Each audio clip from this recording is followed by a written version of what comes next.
Am I the a-hole for not inviting my friends for an annual New Year's trip because they didn't invite me last year? Anyway, so my friends and I have been traveling for every New Year since we were 16. We are in our early 20s now. It's a friend group of 6 people, 3 girls and 3 guys. And naturally, we all dated someone from the group at some point in high school. The guy I used to date and me broke up in 2020 but stayed friends. He found a new girlfriend a few months after that. Let's call her Amy. But I was okay with it and we all continued to hang out. Now New Year 2021 is coming up and we start to plan our trip. We were supposed to go to Greece. Usually, I'm the one talking to the agencies and trying to save as much money as we can. Everything is fine and going well until about a month before the trip. My now ex best friend comes over and tells me that Amy isn't comfortable with me going on a trip because everyone is coupled up and I was single. And given my history with her boyfriend, she felt awkward. I felt sorry because I never got the feeling that she didn't like me or anything, so I asked if that means that she's not coming or what. Turns out that she still wanted to come, just didn't want me there. I was kinda hurt by this, but even more when the rest of my friends agreed that maybe it would be better if I didn't come, so there would be no drama on the trip. Anyways, I didn't go, kinda stayed away from Amy and my ex since then, and stopped hanging out as much with all of them.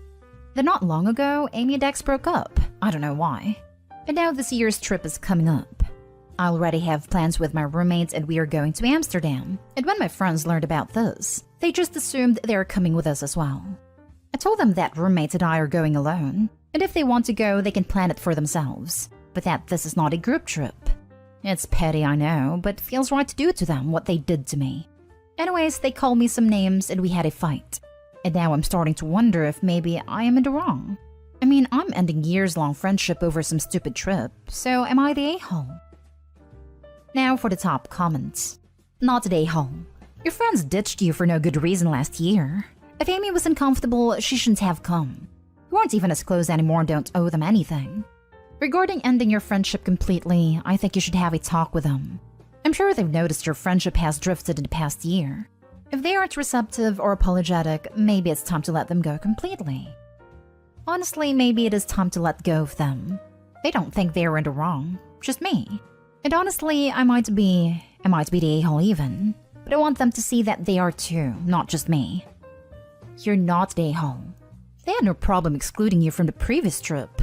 They're okay with throwing you, their years-long friend, under the bus for a new girl. You know where their loyalty lies, and it ain't you. Ditch them. Not the a-hole. They aren't really your friends either. They didn't mind hurting your feelings when it worked in their favor. Now they want to piggyback on your trip? Nope. Find some friends who will care about your feelings and stick up for you. If they had apologized earlier, I would feel differently, but what they did was rude and hurtful. Well, I really used to think that they did have my back, and we've been through a lot together, you know? Used to be 8 of us, but we lost 2 to self-harm, so the rest of us just kind of started to depend on each other. But seeing as someone new can replace me in their eyes hurts like hell. I had friends that I went through a lot with too. It sucks, but real friends wouldn't drop you like that. That is true. I'm starting to wonder that everything that happened was the only thing keeping us together all this time. Friendship is based on performance, not length of service. Next story. Am I the a-hole for refusing to drive my drunk friends after I wasn't invited to their party? Simple conflict. Lol. Scenario: university students. Some friends of mine used to throw big parties, but when they got too big, most people in our shared friend group were uninvited. Myself sometimes included. I didn't like trying to keep the party secret from our other friends, so I got really uninvited. I was upset at first, but now I don't really care. It's cliche, but I have more fun with the uninvited squad. However, I'm really close with Ray and she knows I'm responsible. When we used to go to parties together, I was the food picker-upper. Last night she crept away from a baking session, claimed to be tired, and lo and behold, wound up at a party at 1 a.m., which I found out when she texted me asking if I was sober. I said yes, but refused when Ray asked if I could drive. She replied, "But we're drunk and we want food. We're at Alex's, party host." I told Ray I didn't feel like picking up food for a party I wasn't invited to. But if she needed to walk home or to our housing complex to pick up some crappy campus food, I'd drive. But to say so soon because I was going to bed. Drama. At this point, her boyfriend took her phone, I'm told, and texted that it was a prick move to leave my drunk friends and it was my responsibility to make sure they were safe and didn't die or get arrested. I texted Ray to think ahead next time she went to a party. Good night. This morning was sort of tense. I wasn't angry except for that one text from boyfriend. Ray came up and said we ended up getting somebody sober to get us food, and I alluded to the text. She said her boyfriend texted it, but it sounds like she agrees with him. They're a little salty I wouldn't drive.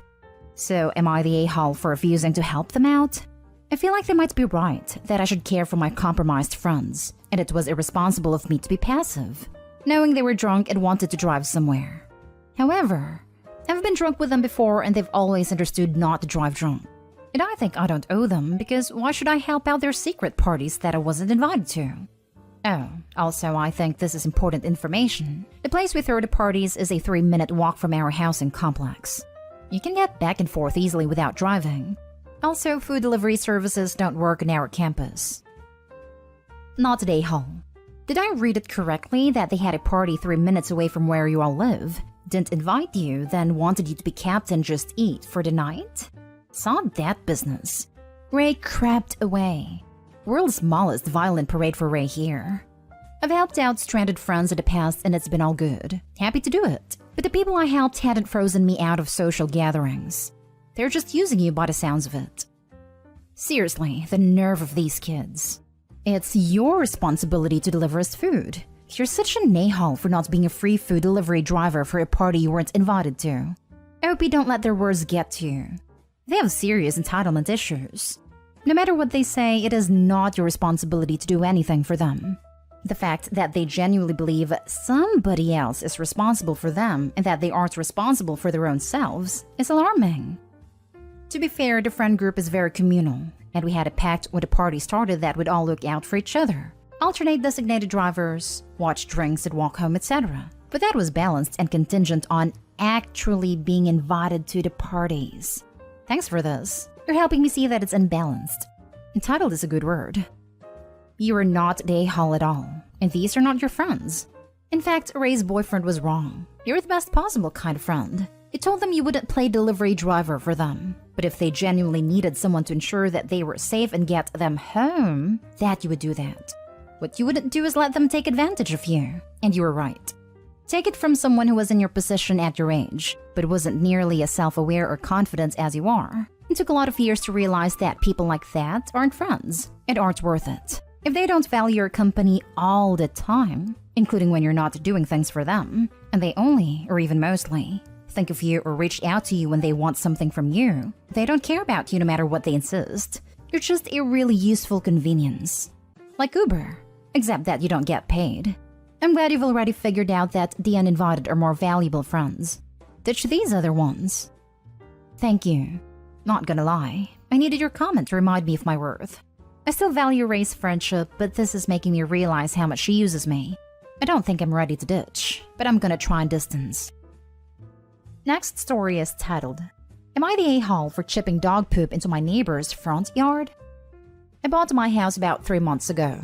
When I moved in, I noticed there were a couple dozen lumps of dried dog poop on one side of my front yard. Before I mowed the first time, I went out and picked them up with a plastic bag over my hand. The next day, I noticed a couple more fresh ones on my lawn, so I kept an eye out for the culprit. It didn't take long to realize that my next-door neighbors have some sort of Benji-looking fluffball of a pooch that they let out unattended a couple of times a day. The dog would sniff around for a while, then run over into my yard and poop every time. It was as if he were trained that way. The daily poop accumulation rate seemed to be 2 or 3. I hardly knew my neighbors, so I was hesitant to approach them with this sort of issue right out of the gate.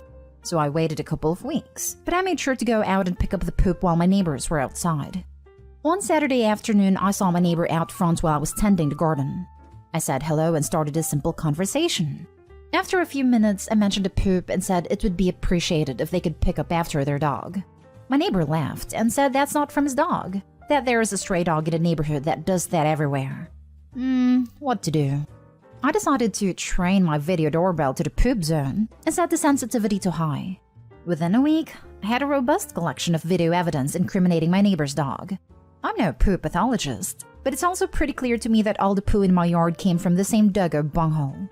Armed with mountains of evidence, I took the opportunity to approach my neighbor's wife when she was walking the dog. I didn't go into forensic details, but simply asked her if she wouldn't mind picking up after her dog in my yard. She also denied it, and the conversation ended awkwardly at best. I spent several more days noodling over what to do. I decided to take matters into my own hands. I pulled a pitching wedge out of my golf bag and proceeded to chip dog's cat from my front yard into my neighbor's. Beyond solving my immediate problem, I could also work a bit on my short game. This went on for some time. It became a weekly ritual that I sort of enjoyed. I did it without shame and in broad daylight. Everything was copacetic until last Saturday. I was out doing my thing when my neighbor's wife barged out her front door screaming. She told me that I can't do that and called me every name in the book, including the obligatory a-hole word. I tried to keep my cool and told her that I was simply returning what was theirs. Last thing I heard was that she was calling the police as she left. I continued and finished up my chipping session. I never heard from the police. I haven't seen my neighbors' faces, and I haven't seen another poop on my lawn. I'll probably have a horrible relationship with my neighbors forever now, but my immediate problem is solved. Am I the a-hole? Edit. Lots of discussion about whether or not I showed a video. In my second encounter with a neighbor, I told them I had video of it. She said something like, "What?" The conversation escalated to awkward and ended shortly after, so I did not show the video, but I did tell them I had it. Not an a-hole. You are simply returning their property. It would be criminal to keep what is not yours. OP fences make the best neighbors. Not an a-hole. You are just kindly returning their property. However, you could have been a little more diplomatic, considering these will be your neighbors for some time, and it would be best not to make them enemies. Maybe you could have shown them the video or some photos as evidence. Neighbors still would have denied it was their dog. People like this never learn. I think this is amusing. I had a neighbor years ago who did this because other neighbors' dogs were constantly roaming the neighborhood, pooping in everyone else's yard. Can't fence right to the street, so even having fencing didn't help. I don't remember that she ever stopped letting her dogs roam, but it made the neighbor feel better to chuck the poop over. He even added a little bit of poop from his own dog. Not stay home, but get a fence. Now for the last story. Am I the a-hole for getting mad at my brother's girlfriend for letting her kid eat my food? For context, my brother, 26 male, and I, 22 female, have lived in the same apartment for 3-ish years. It was a mutual decision and we split the cost of everything, 50-50. He earns more than I do, but the split cost is okay with me. His girlfriend, 24 female, started living with us almost a year ago, and her kid, 4 female not with my bro, comes to stay with us sometimes. This was not discussed at all, and while I don't really like kids, I don't generally mind her having around. His girlfriend doesn't share with the bills. She pitches in when she can and does her share of chores and cooking. So here's the thing. I work night shifts remotely. I buy snacks so I have something to munch on to keep me awake at night. My brother's girlfriend also stocks up on food for her kid, and this is generally classified as just for the kid. Nobody's allowed to touch it. Not that anyone would steal food from the kid in our house. I also keep my own stash of cookies and the like in our common area, as I don't want to attract ants in my room. The problem is, her kid sometimes wants to eat my food. If I'm there and they ask, I do share some. But I budget my stash, so I have enough till my next grocery run. However, recently I've noticed that my food gets depleted real fast, even though I've been eating less. Again, I really don't mind sharing as long as people ask. I asked my brother if he's been eating my food, but he says he hasn't. He did tell me that the kid prefers my cookies to what her mom gives her, so the mom has been giving her mine. I confronted his girlfriend and asked that they ask my permission next time before consuming my food. They both got mad at me, saying I shouldn't be so selfish and just share with the kid. Am I the a-hole here? It is just food, but it's been my only indulgence since my budget is tight. Now for the top comments before reading the little update. Not the a-hole. First up, why are you paying 50% when this is clearly a 3-way flat share now? Also, why doesn't the kid's mom just buy the same cookies you do? Then there's no need for them to pinch yours. They're being unreasonable, but like wrongdoers, everywhere they need to blame you so that they don't feel bad about themselves. Get a better, more robust cookie jar that repels ants and take it into your room. 4-way, don't forget about the kid. Not the a-hole. You buy your food for you, not for your brother's girlfriend's kid. It's one thing to choose to occasionally share. It's another thing entirely for them to not even ask. Also, can we talk about your brother's girlfriend not contributing to the cost of living in the apartment? Shouldn't be a 50-50 split. You should be paying a third. You're being taken advantage of. She doesn't have a stable job right now because of the pandemic. That's the reason why she moved in. She does a lot of the chores, since I sleep a lot during the day due to work schedule and can't help much outside of my days off, so I count that as her contribution. And now for the update. I seriously appreciate all your concern. I'm working up the courage to have a sit-down talk with them on my next day off, so we have time to hash things out. I have spoken to my mom about the situation, and she is willing to take me back in since I'm working remotely anyway. Mom is living alone now, and is not comfortable letting me live alone again because of a medical condition. I broached the subject with my brother previously, after girlfriend started staying over more, but he didn't agree. He's been a good brother to me, and has taken the responsibility to check on me because of said medical condition. And by no means a burden, just that I tend to not tell anyone if I'm not feeling alright, and try to carry my own weight myself so as not to burden the family. 50-50 split. This is me trying to make it up to my brother, as he also willingly offered to live with me after I was hospitalized before. He also has the bigger room because of the same reason. Chores. I make little to no mess in our common area as I keep to my room often. I do my own dishes most of the time. The girlfriend picks up after my brother, who only does heavy lifting but not the little chores like sweeping, cooking, etc. Cookie jar. I have books in my room, which is why I'm wary of ants/bugs. But looking for a cookie jar in our next run. We generally only do big batch groceries as cases are still high where we are, and we can never be too careful even if we are well vaccinated. Except the kid, of course. I was really just wondering if I was an a-hole for getting worked up over cookies, but I'm so grateful for the great advice and concern I've received.